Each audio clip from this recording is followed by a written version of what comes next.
के सनम हमसे क्यों दूर हो गए, तोड़ दी सारी कसमें क्यों मजबूर हो गए। दिल लगा के सनम हमसे क्यों दूर हो गए, तोड़ दी सारी कसमें क्यों मजबूर हो गए।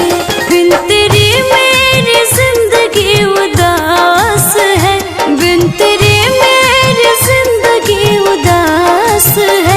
जब तलक मेरे सीने में सांस है, दिल को मिलने की तुमसे आस है। जब तलक मेरे सीने में सांस है, दिल को मिलने की तुमसे आस है।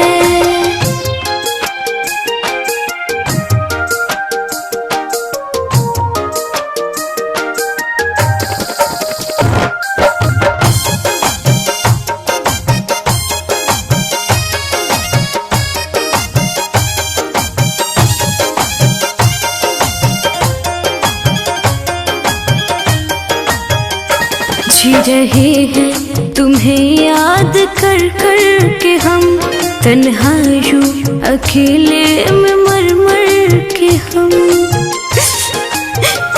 लौट आओगे एक दिन यकीन है हमें, राह तकते है तेरी आँख भर भर के हम।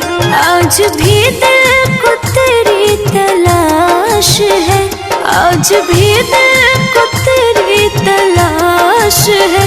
जब तलक मेरे सीने में सांस है, दिल को मिलने की तुमसे आस है। जब तलक मेरे सीने में सांस है, दिल को मिलने की तुमसे आस है।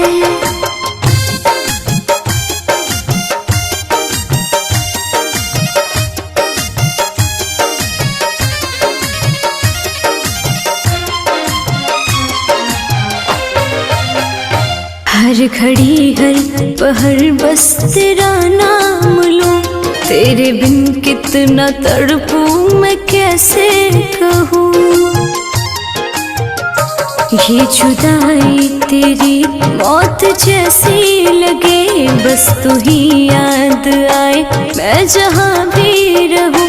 बिन तेरे चश्मा एक लाश है, बिन तेरे चश्मा एक लाश है। जब तलक मेरे सीने में सांस है, दिल को मिलने की तुमसे आस है। जब तलक मेरे सीने में सांस है, दिल को मिलने की तुम